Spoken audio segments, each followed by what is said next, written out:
The Dang, or the 50-cent party, is a colloquial term used on the Chinese internet to refer to commenters trying to manipulate public opinion. This term is also applied to people who espouse views that are pro CPC and pro Chinese nationalism. It's basically a pejorative that they throw around at each other. Such people might not actually be the members of this Communist Party or get paid for their posts, but it like I said, it's a pejorative. These actions are known in America as astroturfing, and in general, it's not all that welcome on various internet sites. Um, Despite it being well known, though, that such posting and commenting efforts exist, it's who they actually are, what they actually do, and what their goals are is not all that well explored. Like with many aspects of the CCP, that lack of transparency has led to wild speculation and just random assumptions. So I was intrigued to come across a 2016 Harvard paper that looks at a hacked trove of emails and posts from the Internet Propaganda Office of a moderately sized administrative government in Jiangxi province. The emails have been obtained and released by an anonymous Chinese hacker in December 2014 and covers about 2 years from 2013 to 2014. This is actual data that can be traced back and verified. And if you look into it, it's pretty ordinary. Emails that are essentially kind of like the check-in and check-out logs of various employees, as well as the posts that they said they did. The researchers extended that research by using that trove of posts to find other similar posts within the rest of the Chinese internet. This is how they extrapolated a well-circulated number of 440 million posts in total across the Chinese internet during that period of time. That number got a lot of ink in the press, but there are other details within the paper that are just as interesting. We non-Chinese assume that posts from the 50 Cent Army are kind of like the angry troll type, and that the posts are targeted towards any critic of the party on any subject whatsoever. Based on the dataset, though, this is not true in a number of ways. First, the comments are not generally negative. The authors classify the posts into several categories, and the vast majority are not argumentative. The top two you see there, taunting of foreigners and argumentative praise, those are kind of debates. Their response to other posts, they're usually kind of, they're troll like, or they're arguing. But the vast majority of the bottom three, non-argumentative praise and suggestions, facts, and just general cheerleading for China. So if you kind of look at the proportion, the vast majority are just cheerleading and non-argumentative praise. They're not dissing other countries like the U.S. or the West, and they're not engaging in debates. I read through the data, pulled out a bunch of them, and it's pretty much just cheerleading for China. Comments that are like inspirational quotes, slogans, motivational words about the Chinese way of life. In other words, they're kind of like the Communist Party version of that one friend on your Facebook feed that's like always posting all the time.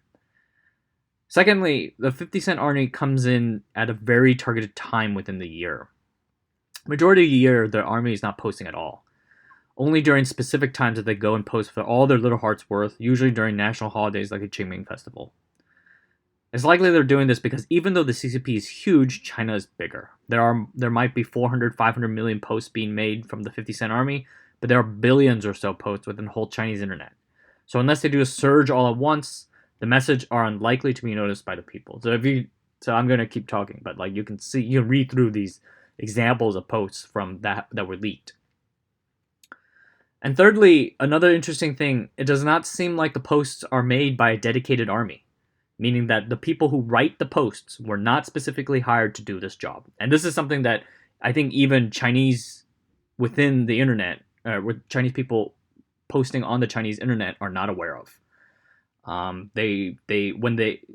There is something called a volunteer 50 Cent Army, and they are basically just people who that actually hold super pro CPC opinions. And they often talk about how, I would love to have this job. I would love to do this job, just posting on the internet about pro CPC stuff. But when you actually see the emails, when you look at the various government departments who made the posts, 20% comes from the propaganda department, yes, but the rest come from bureaus like the Bureau of Commerce, Sports Bureau, the Bureau of Human Resources and Social Security, and just various individual admin offices within the province. There's no evidence that they were paid per post. In fact, it doesn't even look like they're being paid at all to make any sort of post whatsoever, which makes the authors and me think making the posts is sort of part of their job. It's sort of just like the requirement, sort of how like during school assignments we need to go volunteer 15 hours at the local pet shelter or something.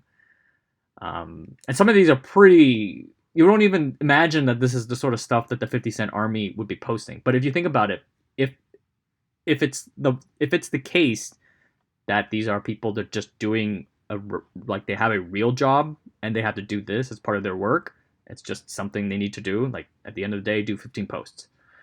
Then you get these sort of generic posts like this one about taxis driving on the road. It's not arguing about anything. It's arguing about some. It's talking about something that nobody really is gonna find out controversial, and it's just gonna continue. Like it's the goal is to distract people. Their goal is to make sure that, and I'll talk a little bit more about this later. So now, one thing I think we're all thinking about with this sort of like, environment of Russian hacking and Facebook bots and the like, how is this strategy going to change now after 2016? The actual answer, of course, is pretty uncertain, but we can take a few shots in the dark. One is that maybe not all that much is going to change. The Russians in 2016 were looking to divide the American people, inciting anger on both sides using certain core issues, such as gun control, abortion, such and such. But the goal of the party is to remain in power, and they see the main threat to their monopoly on power coming from the inside, uprisings from within the populace. So they do not seek to inflame or incite anger. In fact, it seems like this is something they're explicitly instructed not to do. The paper's authors note that one of the principles that the department seems to use is that they do not engage with commenters on controversial issues. They post these cheerleading comments because they want to distract people from their anger or their grievances. Censoring people explicitly, especially once they find out, tends to make them even angrier. Just search for shadow ban on Reddit. So rather than resorting to that, they look to let the argument die. The second thing to think about, and I will end with this, how will the policy change as Chinese policies get more authoritarian and as the central leadership attempts to take more control over the various governments? Oh, and I guess one last thing I want to say, I guess now that we have gotten to know the actual 50 Cent Army, I have to accept that the angry comments on my videos aren't actually paid to say them, but they really seem to believe it. Thanks everyone. Have a good night.